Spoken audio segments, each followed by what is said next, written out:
ಇಡೀ ನಾಗರಿಕ ಸಮಾಜ ಬೆಚ್ಚಿ ಬೀಳುವಂತಿದೆ ಆರೋಗ್ಯ ಇಲಾಖೆಯ ಅಂಕಿಅಂಶ.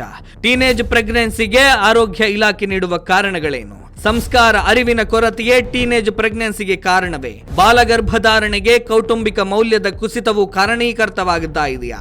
ಸ್ನೇಹಿತರೆ, ಕರ್ನಾಟಕ ಸರ್ಕಾರದ ಆರೋಗ್ಯ ಇಲಾಖೆಯ ಈ ಅಂಕಿಅಂಶ ನಮ್ಮೆಲ್ಲರನ್ನು ಬೆಚ್ಚಿ ಬೀಳಿಸುವ ಹಾಗಿದೆ. ನಾಗರಿಕ ಸಮಾಜವಾಗಿ ನಾವೆಲ್ಲರೂ ಇದರ ಬಗ್ಗೆ ಗಂಭೀರವಾಗಿ ಚಿಂತನೆ ನಡೆಸಬೇಕಾದ ಅನಿವಾರ್ಯತೆ ಈಗ ಒದಗಿ ಬಂದಿದೆ. ಈ ಆಘಾತಕಾರಿ ಅಂಕಿಅಂಶ ಏನು ಹೇಳುತ್ತದೆ ಅಂದರೆ, ಕರ್ನಾಟಕದಲ್ಲಿ ಟೀನೇಜ್ ಪ್ರೆಗ್ನೆನ್ಸಿ ಅಂದರೆ ಬಾಲಗರ್ಭಧಾರಣೆ ವಿಪರೀತ ಪ್ರಮಾಣದಲ್ಲಿ ಹೆಚ್ಚಾಗುತ್ತಾ ಇದೆ. 18 ವರ್ಷದ ಒಳಗಿನ ಹೆಣ್ಣು ಮಕ್ಕಳು ವಿಪರೀತ ಪ್ರಮಾಣದಲ್ಲಿ ಗರ್ಭವತಿಯರಾಗುತ್ತಾ ಇದ್ದಾರೆ. ಈ ಬಗ್ಗೆ ಗಮನ ವಹಿಸಬೇಕು ಅಂತ ಹೇಳಿ ಸ್ವತಃ ಮುಖ್ಯಮಂತ್ರಿ ಸಿದ್ದರಾಮಯ್ಯನವರೇ ಎಲ್ಲ ಇಲಾಖೆಗಳಿಗೆ ಸೂಚನೆ ನೀಡಿದ್ದರಿಂದ ಪ್ರಕರಣಗಳು ಎಷ್ಟು ಗಂಭೀರವಾಗಿದೆ ಅನ್ನುವುದನ್ನ ನಾವು ಅರ್ಥ ಮಾಡಿಕೊಳ್ಳಬೇಕು.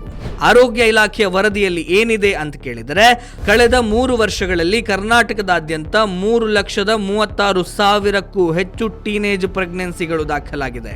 ಕಳೆದ 6 ತಿಂಗಳಿನಲ್ಲಿ 22,000ಕ್ಕೂ ಹೆಚ್ಚು ಬಾಲಗರ್ಭಧಾರಣೆ ಪ್ರಕರಣಗಳು ವರದಿಯಾಗಿದೆ. ಬೆಂಗಳೂರು ನಗರದಲ್ಲೇ 8,891 ಪ್ರಕರಣಗಳು ದಾಖಲಾಗಿದೆ. 14ನೇ ವಯಸ್ಸಿನ ಬಾಲಕಿಯರು ಅತಿ ಹೆಚ್ಚು ಪ್ರಮಾಣದಲ್ಲಿ ಗರ್ಭಿಣಿಯರಾಗುತ್ತಾ ಇದ್ದಾರೆ.